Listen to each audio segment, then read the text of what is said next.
take our country back and turn it around. Boy, I'm glad to be here. I want to thank Delegate Bud Phillips for his comments and his support.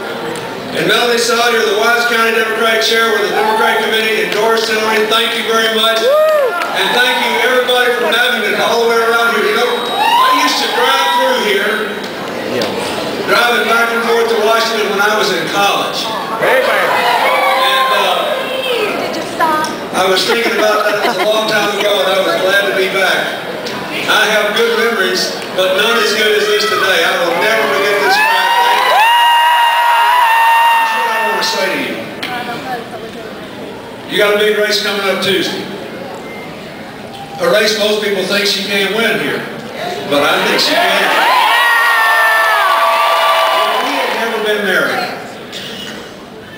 Knowing what I know about the demands of that job and these difficult economic times we are facing and the big challenges we have around the world, I would be here for her anyway if she asked me, because I think she's the best candidate I've ever had a chance to see. The budget.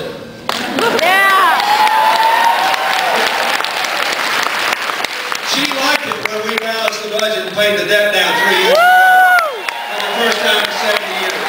We're through this home mortgage crisis. We had plenty of jobs. We were all growing together. Incomes were rising.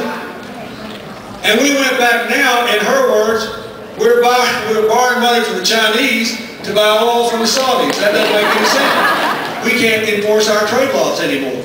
Trade enforcement is 1/4 what it was in the 90s because it's hard to be rough on your banker.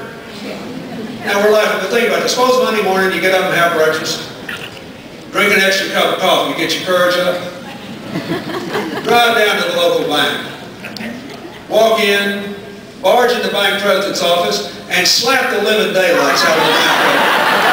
Now, I got a question. You think you could get a loan Monday afternoon? This is not rocket science, folks. We have given up the economic sovereignty of these young people in this audience. The war in Iraq needs to be brought to a close as quickly as we possibly can.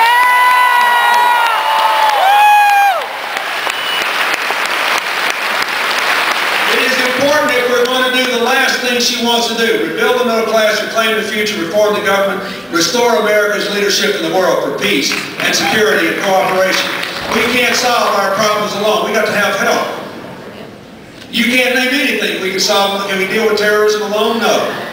Global warming alone? Not on your life. Nuclear weapons and their spread alone? No. Global epidemics? No.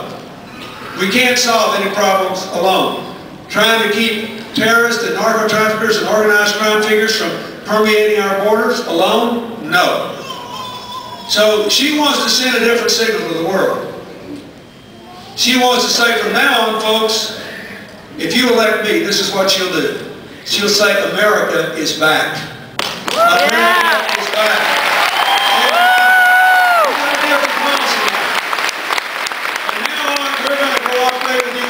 And act alone only when we have to, not the other way around. From now on, we're going to practice diplomacy with friend and foe alike whenever we can, and military force will be used only as a last resort, not the other way around. Every time we walk in the room. After I left the White House, I was lost for 3 weeks. Nobody ever played a song anymore. I didn't know where I was. Washington's real congested. The president never waits in traffic. You zip along in that bulletproof limo. You have no commute to work to the world's most famous office. You live in America's finest public housing. Your airplane is so cool they make movies about it. Now we're all laughing, but you know the serious point I'm trying to make of you. You need a president that won't forget. How come we had these record turnouts in these primaries? Why are people coming here? Why did you come here to see me tonight? Because you know this country is up against the wall. We've got economic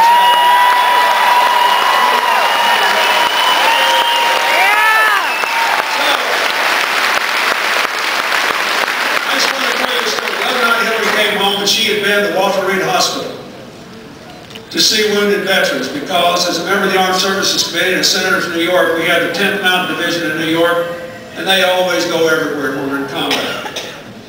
But she came home telling me the story of a man she met there who was a young West Point graduate being fitted for prosthesis on his right arm. His arm was blown off below the elbow in one of these improvised explosive devices. No problem. And he looked at her and said, "Senator, now, don't feel sorry for me." He said, "I knew what the risks were. I went to West Point. I was honored to serve my country." And he said, "This whole thing's going to work fine." And he said, "My body's in a lot better shape than some people who are wounded. But," he said, "I do have one question. I want to know where I can go to get my brain back." And here's what he meant by that. In this war, more than any other war we have fought, battlefield medicine is so much better that people are living who would have died in any other conflict. It's great. That's the good news. The bad news is people are coming home with everything from serious post-traumatic stress syndrome to these traumatic brain injuries that no one knows how to handle. Because all these bombs that are going off all the time have enormous concussive effects. So if they don't kill you, they still rattle your brain around in your head, something terrible.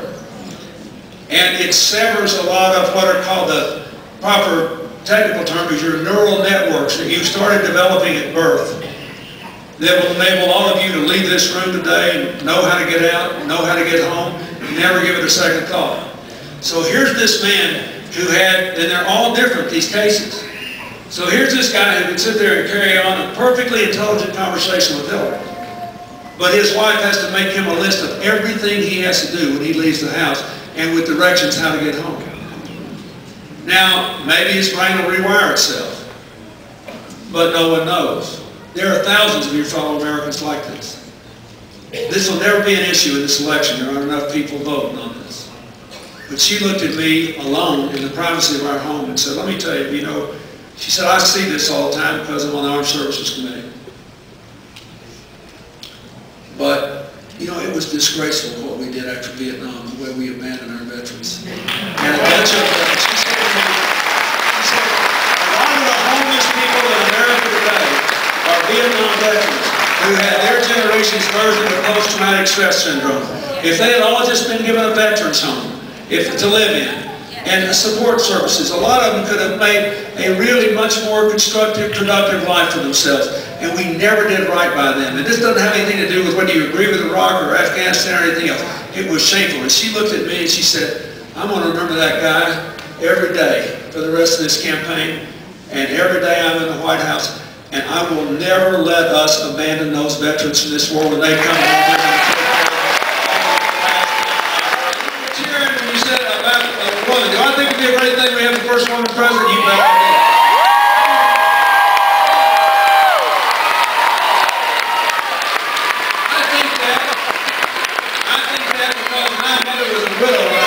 My father was killed in a car wreck 3 months before I was born. She went off to school and left me with my grandparents. My grandmother worked every day for peanuts. And when my mother came home and was a nurse, she got up before dawn every day of my childhood to give me a better future. So do I think that would be a great thing? I do. But I have to be honest with you. I think it's going to be great when we have the first whatever else. You name it. This is America. We're bound to get it by an idea. I think it would be a great thing we elect our first African American, our first Hispanic, our first Native American, our first Asian American. You name it. I think it would be great. I'm for that. But our country is in a serious fix today. What we need to do is elect the best president.